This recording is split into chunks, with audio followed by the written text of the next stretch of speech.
Hi guys, நாம் Adobe Illustrator introduction ஒன்று பார்த்துட்டு வந்திருக்கோம். இப்போ இந்த கிளாஸில் Adobe Illustrator இன்டர்ஃபேஸ் பேசிக்கான சில விஷயங்களை நாம் பார்ப்போம். சரியா?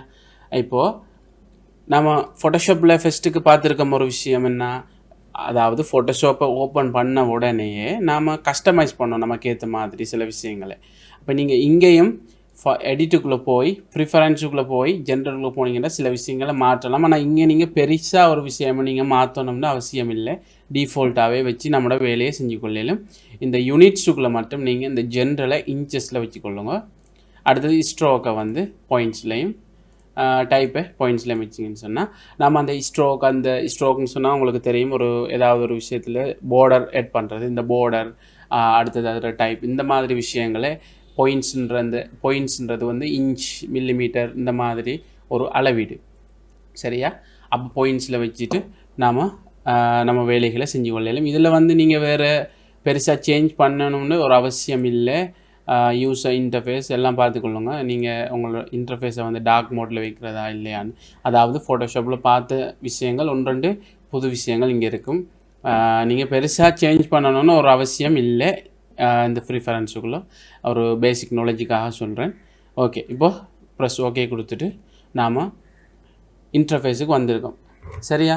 அப்போ Adobe Illustratorல நம்ம ஃபோட்டோஷாப்பில் பார்த்த அதே விஷயந்தான். அதாவது ஒரு விஷயத்தை செய்கிறதா இருந்தால் நமக்கு ஒரு நியூ டாக்குமெண்ட் ஒன்று தேவை. அப்போ ஒரு நியூ டாக்குமெண்ட்டை க்ரியேட் பண்ண போகிறோம். இங்கே பாருங்கள், அதே மாதிரியே இருக்குது. ஃபோட்டோஷாப்பும் Illustratorம் வந்து ஒரு ஃபெமிலி சாஃப்ட்வேர் தான். அதாவது ரெண்டுமே சேம். உங்களுக்கு ஃபோட்டோஷாப்பில் நீங்கள் பார்த்த அதே டூல்ஸ் இங்கே இருக்கும், அதே மாதிரி இன்டர்ஃபேஸ் இருக்கும். உள்ளுக்கு உள்ள சின்ன சின்ன டெக்னிக்ஸ் வித்தியாசமாக இருக்கும். அந்த டெக்னிக்ஸை தான் நம்ம பார்க்க போகிறோம். இப்போது க்ரியேட் ஒரு நியூ டாக்குமெண்ட் ஒன்று க்ரியேட் பண்ணுறதுக்குரிய விண்டோவை நான் எடுத்திருக்கேன். இந்த விண்டோவை நீங்கள் ஃபோட்டோஷாப்பில் பார்த்த அதே மாதிரியே இருக்கும். இந்த விண்டோ எந்த ஒரு சேஞ்சுமே இருக்காது. இதில் வந்து உங்களுக்கு பாருங்கள், இங்கே கொஞ்சம் சில ஆப்ஷன்ஸ் இருக்குது. Recent, saved, mobile, web, print, film and video, art and illustration, இதெல்லாம் வந்து என்னென்னு உங்களுக்கு தெரியும். அதாவது நம்ம ஒரு நியூ டாக்குமெண்ட்டை க்ரியேட் பண்ணுறதுக்கு முன்னால் சில விஷயங்களை கவனத்தில் கொள்ளணும். என்னன்னு சொன்னால், முதலாவது சைஸ், என்ன சைஸில் செய்ய போகிறோம், அந்த சைஸில் அளவீடு, இன்ச்சிலையா மில்லிமீட்டர், என்ன அளவீடில் செய்ய போகிறோம். அடுத்தது வந்து என்ன பர்பஸுக்கு செய்ய போகிறோம், நம்ம ஒரு பிரிண்ட்டுக்கு செய்ய போகிறோமா, இல்லை ஒரு வெப்புக்கு செய்ய போகிறோமா, இல்லை நம்ம சோஷியல் மீடியா ஏதாச்சும் இந்த மாதிரி விஷயங்களுக்கு அப்லோட் பண்ணுறதுக்காக செய்ய போகிறோமா, என்னத்துக்காக செய்ய போகிறோம்ன்ற விஷயத்தை நாம் கவனத்தில் கொள்ளணும். சரியா? அதே விஷயந்தான். நான் இதில் டீப்பாக போகணுன்னு அவசியம் இல்லை. நீங்கள் ஃபோட்டோஷாப் அந்த வீடியோஸை ஃபுல்லாக பார்த்தீங்களா இருந்தால் உங்களுக்கு இது வந்து ஈஸியாக இருக்கும். ஏன்னா இந்த விஷயத்தை சொல்லணும்னு அவசியமே இல்லை. இதில் என்ன பர்பஸுக்காக செய்யணுன்ற விஷயத்தை நீங்கள் பாருங்கள். அதுக்கேற்ற மாதிரி அவங்க செப்பரேட்டாக சில சைஸ் தந்திருப்பாங்க. மொபைல்னு போனீங்கன்னா iPhone Xக்குரிய சைஸ், அடுத்தது iPhone 8 அல்லது 7 இந்த மாதிரி இதுக்குரிய சைஸ். அதாவது அவங்க டிஃபால்ட்டாக சில சைஸ் நமக்கு செட் பண்ணி தந்திருப்பாங்க. அந்த சைஸை கிளிக் பண்ணிங்களா இருந்தால், இப்போ iPhone Xக்கு நீங்கள் ஒரு டிசைன் செய்ய போகிறீங்களா இருந்தால் நீங்கள் அந்த சைஸை நீங்கள் தேடிக்கிட்டு இருக்க தேவையில்லை. இங்கே உங்களுக்கு iPhone X செலக்ட் பண்ணிங்களா, அந்த சைஸ் இங்கே தானாகவே வந்துடும். அந்த சைஸை நீங்கள் எடுத்து ஒர்க் பண்ணிக்கொள்ளலும். அப்படி இல்லாட்டி நீங்கள் கஸ்டமைஸாக நீங்கள் ஏதாவது சைஸ் செட் பண்ண போகிறீங்களா இருந்தால் இங்கே நீங்கள் சைஸை செட் பண்ணிக்கொள்ளலும். சரியா? அப்போ நீங்கள் இந்த வெப்பில் இவங்க வந்து டிஃபால்ட்டாக சில சைஸ் தந்திருப்பாங்க. அப்போ அது தேவையில்லாட்டி நாமளாகவே சில சைஸை நம்ம க்ரியேட் பண்ணிக்கொள்ளலும்.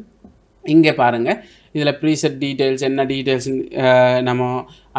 நம்ம ப்ரொஜெக்ட் வந்து என்ன நேமில் செய்ய போகிறோம்ன்ற விஷயம் நான் வந்து கிளாஸ்ன்ற நேமில் டைப் பண்ணுறேன். அடுத்தது இங்கே பாருங்கள், வித், ஹைட், இந்த சில விஷயங்கள் இருக்குது. சைஸை நீங்கள் அதில் வித் எவ்வளோ வைக்கணும், ஹைட் எவ்வளோ வைக்கணும், அடுத்தது அது என்ன இன்ச்சில் செய்ய போகிறீங்களா. இதில் பாருங்கள், உங்களுக்கு ஃபோட்டோஷாப்பில் இல்லாத இன்னும் நிறைய சைஸ், அதாவது அளவீடுகள், யூனிட்ஸ் இருக்குது. இங்கே பாருங்கள், ஃபீட், அடி கூட இங்கே இருக்குது. நீங்கள் அடியில் அதாவது ஒரு அடி 12 இன்ச்சுன்னு நம்ம ஃபோட்டோஷாப்பில் கன்வெர்ட் பண்ண மாதிரி இங்கே கன்வெர்ட் பண்ணணும்னு ஒரு அவசியம் இல்லை. ஏன்னா அடின்ற ஒரு சைஸு இங்கே இருக்குது. சரியா? இது வந்து Adobe Illustrator CC 2020. சரியா? அப்போ இந்த வெர்ஷனை நீங்கள் இன்ஸ்டால் பண்ணிங்களா இருந்தால் உங்களுக்கு ஈஸி. நிறைய அப்டேட்ஸ் இருக்குது, நிறைய ஈஸியாக நம்ம நிறைய வேலைகளை செஞ்சு கொள்ளலும். இதில் நீங்கள் புதுசாக பார்க்கணுன்னு எந்த அவசியமும் இல்லை. இதில் கலர் மோட் வந்து RGB CMYKன்னு இருக்குது. RGB அடுத்தது வந்து ஃபீட் என்னத்தில் செய்ய போகிறீங்க, இன்ச்லையா நான் வந்து பிக்சலில் செய்கிறதா இருந்தால் பிக்சலில் வந்து நான் செட் பண்ணுறேன் 1080 சரியா. அப்போ சைஸை செட் பண்ணிட்டேன் எல்லாம் ஓகே. இப்போ நம்ம இந்த விஷயம் டீப்பாக போக தேவையில்லை. ஏன்னு சொன்னால் நாம் ஃபோட்டோஷாப்பில் இதை டீப்பாக பார்த்துட்டோம். ஆர்ட் போர்ட்ஸ் நம்ம எத்தனை ஆர்ட் போர்ட்ஸ் செய்ய போகிறோம், அதாவது நம்ம ஒரு சித்திரங்கிறதா இருந்தால் எத்தனை தாள் எடுக்கிறோன்ற மாதிரி தான் இது. எத்தனை ஆர்ட் போர்ட்ஸ் எடுக்க போகிறோன்றது நான் இப்போதைக்கு ஒன்று போதும் எனக்கு க்ரியேட் பண்ணுறேன். ஓகே, நீங்கள் இல்லஸ்ட்ரேட்டரை இன்ஸ்டால் பண்ண உடனே உங்களுக்கு இந்த மாதிரி தான் இருக்கும். இந்த எதை சொல்கிறது, இந்த இன்டர்ஃபேஸ், அதாவது இந்த இடைமுகம் இந்த மாதிரி இருக்கும். அப்போ இதை நீங்கள் உங்களுக்கு ஏற்ற மாதிரி கஸ்டமைஸ் பண்ணிக்கொள்ளையிலும் முதலாவது நீங்கள் விண்டோவுக்கு போய் ஒர்க் ஸ்பேஸ் போய் எசென்சியல்னு இருக்கிறத எசென்சியல் கிளாசிக்னு மாற்றுங்க.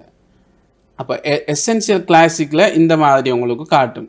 அப்போ இங்கேயே உங்களுக்கு நிறைய ஆப்ஷன்ஸ் காட்டும், ஈஸியாக இருக்கும் இந்த மோடு. அப்போது எசென்சியல் கிளாசிக்கில் வச்சுக்கொள்ளுங்க. அடுத்தது இங்கே உங்களுக்கு எது தேவையில்லைன்ற விஷயங்களை நீங்கள் தேவையில்லாத விஷயங்களை ரிமூவ் பண்ணலாம். இப்போ இங்கே நீங்கள் பெருசாக உங்களுக்கு ப்ராப்பர்ட்டிஸ்ன்ற ஒரு இன்னும் தேவையில்லை, அப்போ நான் அதை டிலீட் பண்ணிக்கொள்கிறேன். அடுத்தது லைப்ரரிஸ் தேவையில்லை. எனக்கு வந்து லேயர்ஸை வந்து நாம் என்னென்ன செஞ்சுருக்கோன்ற விஷயங்களை கட்டாயம் பார்க்கணும். ஸோ நமக்கு லேயர்ஸ் தேவை. அப்போ இந்த வரைக்கும் லேயர்ஸ்ன்ற இந்த பேனல்.